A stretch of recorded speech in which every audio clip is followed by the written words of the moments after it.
We're going to add a link to the menu here up the top of the website.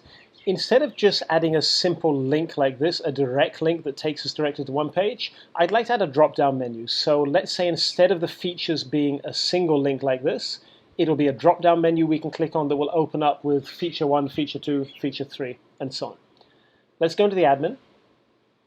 Let's go into Website, Layout, and Menus. Now the menus are divided into the top menu, which is the one I just shown you, and down at the bottom of the website you have up to 4 bottom menus. So first of all, find the point in whichever menu where you'd like to put this new drop-down option. I'd like it in the top menu, and to be simple, I'm going to have it right up at the top. So I'm going to convert this direct link, this features link, into a drop-down. Let's open that up. I could deactivate this and add in a new one. In this case, I'm just going to convert it. So I'm still going to call it features, but in the settings, rather than it being a direct link, I'm going to change it to a drop-down menu. That's all I need to do for this one. I can now save it. And now let's go back to the front end. And it has indeed changed it into a drop-down menu, but it doesn't contain anything. So I can click on it, but the menu is empty. Okay, let's add in the menu options. Back to the admin. Website, Layout, Menus.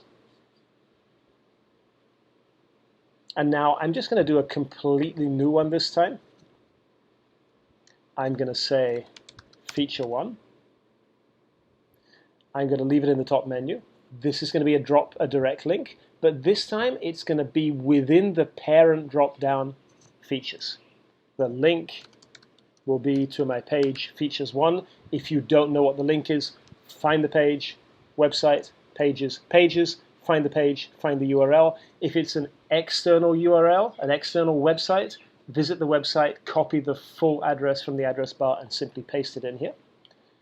And then I have the position within this menu. So within the features menu, do I want this link to be first, second, third, fourth, and so on. I'm going to say first is good, and I'm going to save it.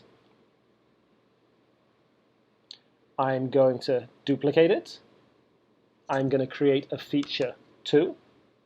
In the settings, it's going to link to feature 2 page, and the position will be second in the menu. So first up at the top comes features 1, second comes features 2. And I'm going to save it. Let's go back to the front end of the website, have a look how it looks. Looks exactly like it did before. We have our features. Now if I click on it, I have the 2 separate ones that I entered. There is one more thing I'm going to do quickly, because I think it's a good idea if you have a drop-down like this to make it obvious that it is a drop-down and to show it a little bit differently from your other menu items. So let's go back one final time into the admin. Same thing, website, layout, menus. And I'm going to go back into the main drop-down. So the type, these are all direct links. This one is the drop-down we added for the features.